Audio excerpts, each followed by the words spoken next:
Бағдарламаның бағдарлама бойынша ұлттық ойындар баланы тұлғалық дамуының құралы Сағынтаев Ардес Қамырбайқызы, ұлттық балабақша тәрбиешісі, өзінің іс-шаралары қабылдады.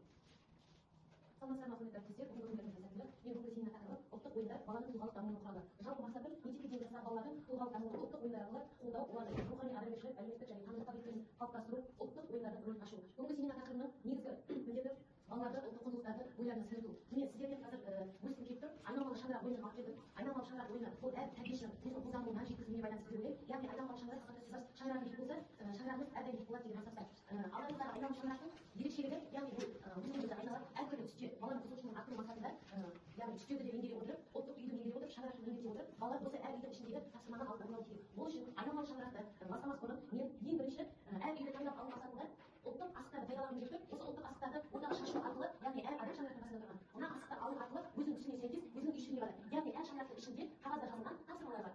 Сол тапсырманы шаңырақтың қасына келген, яғни ойынға қатысқан балалар орындайды. Мысалы, мына шаңырақта шаңырағымызда ою бөлме доминосы. Мен бұл доминоны бұл әр балабақшада да әр клубта да бар. Мектеп жасына дейінгі балаларға арналған.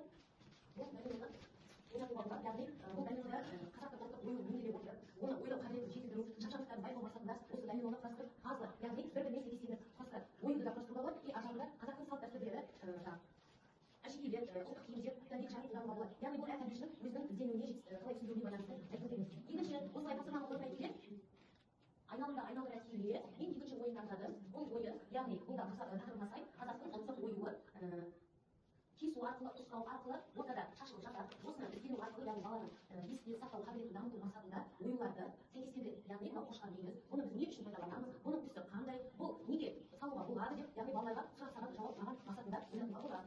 Бұл екінші ойын, яғни шаңырақтың екінші ойыны. Келесі ойынымыз әріптестер экранның аржағында онлайн болғандықтан экранның аржағында отырған әріптестер сіздерге арнайы келіп тұр. Бұл күнделікті оқу қызметінде пайдаланамыз, бұны сіздер ескеріп білесіздер. Өз уақыттарыңызды алмай, яғни мен мақалды жалғастырып деп тапсырма алып келіп тұр. Экранның аржағында сіздер отырғандықтан мен сіздерді ойлау, миға шабу мақсатында осы мақалды жалғастырып деп ойлап алып келіп тұр. Менің дауысым естіліп тұр ма? Иә, естіліп тұр. Кәне бәріміз дайынбыз ба? Иә. Олай болса атсалысайық деген ойдамын. Бұл мақалды барлығымыз білеміз, яғни мектеп жасына дейінгі даярлық топтарына арналған сурет арқылы мақалды талап. Кәне бәріміз оқып қарайық. Сіздер айтыңыздар мен тыңдайын. Аха, екінші.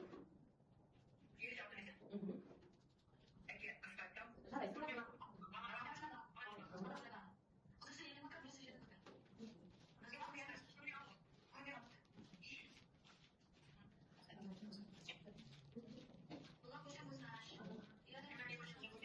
Жақсы, әріптестер осылай мақал мәтел жалғасып кете береді. Қатысқандарыңызға рахмет. Тағы да сіздермен бір ойын бөліскім келіп тұр.